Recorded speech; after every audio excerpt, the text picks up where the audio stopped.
Book of Moses Essay Number 56. The Naming of Animals, Angels, Adam, and Eve. Post contributed by BMC Team. 그리고 흙으로 나주 하나님이 모든 들짐승과 공중의 새를 짓고 아담이 무엇이라 부르나 보려고 그에게로 나아오라 명하였더라. 또 그것들도 또한 생명이더라. 이는 나 하나님이 그들에게 생기를 불어 넣었으며 아담이 각 생물을 부르는 대로 그것이 그 이름이 되리라 명하였음이니라. 아담이 모든 육축과 공중의 새와들의 모든 짐승에게 이름을 주니라. 그러나 아담에게는 그를 위하여 돕는 배필이 없더라. 아담이 이르되 이는 내 뼈 중에 뼈요 내 살 중에 살임을 이제 내가 아노니 그를 남자에게서 취하였은즉 여자라 부르리라 하니라. 아담이 자기 아내의 이름을 이브라 일컬었으니 그는 모든 산자의 어미가 됨이라. 나 주 하나님이 모든 여자 중 첫째를 이같이 일컬었으니 이는 많다함이니라. 모세서 3장 19, 20, 23절 4장 26절. 위에 에덴 동산을 묘사한 작품에서 얀 브리겔은 보익을 새로 창조된 생명의 풍요로움과 행복, 아름다움으로 화면이 전면을 훌륭하게 채우고 있습니다. 그러나 거기서부터 그는 불길하게도 선악과를 향해 손을 뻗고 있는 배경의 두 작은 인물에게 우리의 시선을 능숙하게 끌어당깁니다. 그러나 하와와 아담이 범법의 결과로 결정적인 지식을 얻게 된 그 사건, 이전에 아담에게 중요한 지식 시험이 있었는데 바로 이름을 짓는 시험을 통과해야 했다는 사실을 잊어서는 안 됩니다. 동물의 이름을 짓는 이야기는 성경에서 아담의 지배권을 증명하고 이브의 창조의 동기를 부여하는 서막으로 묘사되지만 이 사건의 경쟁 버전에는 이 이야기가 생각만큼 간단하지 않을 수 있다는 힌트가 있습니다. 이 에세이는 모세의 지상 여정과 승천에서 중요한 시점을 나타내는 일련의 신성한 이름에 대해 설명한 39권 에세이의 토대를 바탕으로 아담이 동물의 이름을 짓는데 관여한 것이 아니라 천사들에게 비밀 이름에 대한 지식을 보여준 것으로 이해하는 이 사건에 대한 이슬람의 대안적 해석을 설명합니다. Animals or angels. 모세서 3장 19절은 아담이 모든 동물에게 이름을 지어준 잘 알려진 이야기를 들려줍니다. 그리고 흙으로 나주 하나님이 모든 들짐승과 공중의 새를 짓고 아담이 무엇이라 부르나 보려고 그에게로 나아오라 명하였더라. 또 그것들도 또한 생명이더라. 이는 나 하나님이 그들에게 생기를 불어 넣었으며 아담이 각 생물을 부르는 대로 그것이 그 이름이 되리라 명하였음이니라. 흥미롭게도 그 이후에 일어난 일에 대한 유대인의 기록은 다른 고대 자료와 크게 다릅니다. 성서 기록의 핵심과 일치하는 유대 전통의 일부 가닥은 동물들이 아담에게 절했다고 기록하는 반면 다른 유대, 기독교 및 이슬람 기록은 그에게 경의를 표한 것은 천사들이라고 주장합니다. 이 두 가지 버전의 이야기가 어떻게 그리고 왜 다른지 재구성하는 것은 불가능하지만 천사와 관련된 일부 성경 구절이 제2성전 시대의 유대인 서기관들에 의해 논란의 대상이 되어 변조되었다는 주장이 있습니다.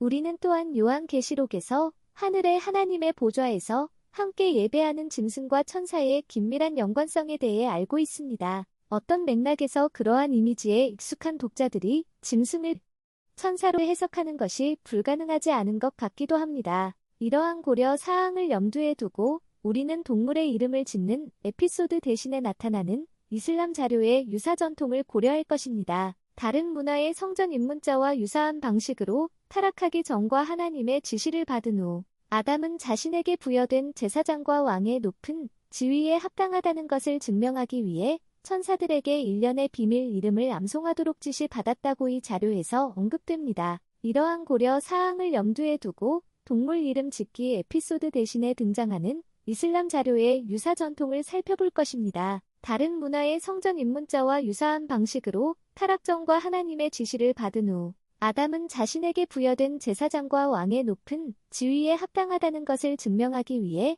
천사들에게 일련의 비밀 이름을 암송하도록 지시받았다고 이 자료에서 전해집니다. What was the nature of the test?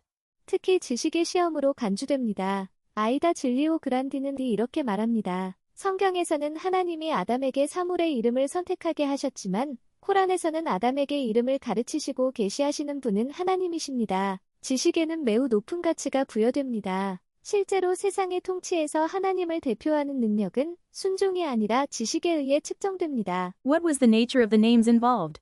관련된 이름의 성격에 대해서는 여러 가지 의견이 있습니다. 아담의 불멸의 업적과 관련하여 코란 주석가들은 어떤 특정한 이름이 관련되어 있는지에 대해 이의를 제기하며 다양한 학설이 있습니다. 그 이름은 모든 생물과 무생물의 이름, 천사의 이름, 자신의 후손의 이름 또는 하나님의 이름이라는 입장을 취합니다. 마흐무드 아윳도 이 문제에 대한 다양한 의견에 대해 비슷한 글을 썼습니다. 아담이 주님으로부터 받은 말씀에 대해 주석가들 사이에서는 많은 의견 차이가 있습니다. 이븐 아라비는 이것이 지배와 권력의 영역과 미묘한 영의 영역이 빛과 상태 또는 역이라고 말합니다. 또한 아담은 하나님으로부터 숨겨진 지식, 과학 및 진리를 받았을 수도 있습니다. 구체적인 내용과 상관없이 알-미자는 이것이 아담이 기억력을 과시하는 단순한 사전적 암송이 아니라 우리가 이름에 대한 지식에서 이해하는 것과는 완전히 다른 것이라고 주장합니다. 알루시는 아담이 이러한 이름들을 말한 것은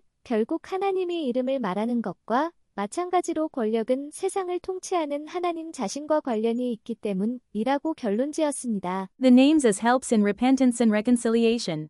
이슬람 자료의 다른 구절들은 아담에게 주어진 것으로 알려진 지식을 고대, 근동의 다른 곳에서 회개와 화해에 영향을 미치기 위해 성전 관련 관습과 일반적으로 연결합니다. 이슬람 자료에서는 유대인 성전과 관련된 속죄 의식에 대한 언급을 철저히 피하고 있지만 아담에게 주어진 특정 단어에 대한 지식에는 속죄의 기능이 부여되어 있습니다. 타락 이후에 일어난 것으로 알려진 별도의 사건을 설명하면서 이슬람 문헌은 아담이 주님으로부터 어떤 말씀을 받았다고 기록하고 있으며 이를 통해 회개하고 하나님과 좋은 관계로 돌아와 결국 에덴 동산으로 돌아갈 수 있게 되었다고 말합니다. 알-미자는 엘-미자 구체적으로 어떤 말씀이 계시되었는지에 대한 추측을 거부하지만 그 말씀의 기능에 대해서는 자세히 설명합니다. 아담의 회개를 위한 길을 닦은 것은 바로 이 말씀을 배우는 것이었습니다. 아마도 회개할 때 받은 말씀은 처음에 그에게 가르쳐준 이름과 관련이 있었을 것입니다. 그 이름들에는 모든 불의를 없애고 모든 죄를 지우고 모든 영적,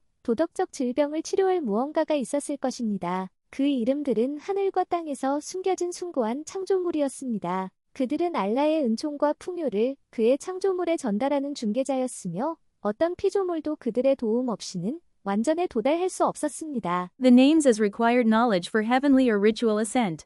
코란에서는 이러한 말이 아담이 완전성을 달성하는데 도움이 되는 구체적인 수단은 명시되어 있지 않습니다. 그러나 무함마드가 황금 사다리를 타고 가장 높은 하늘로 올라갔던 밤의 여행 동안 이스라, 하늘의 수호자들과 나눈 대화의 성스러운 단어의 교환이 암시되어 있습니다. 또한 신비주의 유대교와 기독교 영지주의 문헌에는 성스러운 이름과 문구를 암기하고 사용함으로써 일련의 해의 왕국의 문지기를 선으로 나아가는 방법을 배운 의로운 예언자와 현인에 대한 기록이 풍부합니다. 모세서 3장 19절에 기록된 에피소드의 일부로 아담 자신이 자신의 이름을 받았을 가능성이 있나요? 창세기 초기 기록에서 아담에 대한 히브리어 단어가 사람이 일반적인 용어로 사용되었기 때문에 단언하기는 어렵습니다. 그러나 동산과 아담의 범법 이야기에서 이름을 짓는 마지막 사례인 아담이 하와에게 영구적인 고유 이름을 부여하는 장면이 하나님께서 부부를 위해 가죽옷을 지어주셨다는 기록과 바로 근접해 있다는 점은 의미가 있어 보입니다. 이와 관련하여 이슬람 전통에서 이름을 짓는 시험을 아담과 하와의 결혼과 연관시키는 것은 의미심장할 수 있습니다. 모세서 3장 19절에 나오는 에피소드가 이슬람 주석가들에 의해 아담의 고귀한 역할에 대한 합당성의 척도로서 특정 이름에 대한 지식을 시험하는 것으로 간주된 것처럼 이브의 이름 짓기 이야기 역시 정확히 같은 방식으로 간주됩니다. 따라서 특정 이름에 대한 아담의 지식 시험은 아담이 하와를 식별하고 그녀의 이름을 암송할 수 있는지 확인하는 시험으로 절정에 달했습니다. 알-타라비가 엘설비 이 사건을 묘사하는 데 사용한 단어를 주목하십시오. 아담이 잠에서 깨어났을 때 그는 이브가 자신의 머리에 앉아있는 것을 보았습니다. 천사들이 아담에게 그의 지식을 시험하며 말했습니다. 아담아, 이것이 무엇이냐? 아담이 대답했습니다. 여자입니다. 천사들이 물었습니다. 그 여자의 이름은 무엇이냐? 그가 대답했습니다. 이브입니다. 알-타라비는 썰라비 타락 후 아담과 이브가 재결합했을 때 그들은 질문이 날의 질문을 통해 서로를 알아봤다. 고 정확하게 설명합니다. 그래서 그 장소를 아라파트로 질문, 그 이르파로 지식 또는 인식 명명했습니다. Conclusions.